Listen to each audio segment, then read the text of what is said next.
Prandaj, lumja i cili ruan vetën dhe gojën e vetë, e të ketë kujdes, mos të shanë, mos të ofendon, por të agjeroni të trupi i tij e përmbush sevapin. Thot Rasulullah sallallahu alaihi wasallam, lejse siyam min akl wa shurb, innama siyamu min al-lagwi wal rafath. Që do të thotë ka thonë pejgamberi sallallahu alaihi wasallam, nuk është të agjeron nga ushqimi dhe pija, por agjerimi është nga të folurit, të mos flet fjalë të mbyta, e të kota, e të turpshme.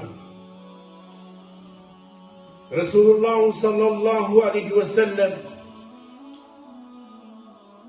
me këtë deshti të tregoj, Allahu nuk na obligoi neve vetëm të largohemi nga ushqimi, nga haja e pija, por na largoi edhe nga fjalë të ndyta e të kota e të ignorante, sharje të ofendimet e gibet. Prandaj sa për atyre i shofin, agjeron, po kur bëj shllaf me të, ju ka mësu goja e ti, fjalën e parë, dytën me njëherë me shah, me ofendu, apo edhe me bë gibet. Çfarë agjerim ka ai? Ku është agjerimi i tij? Prandaj Ramazani e ka që ti të edukohesh edhe në aspektin moral, shpirtëror.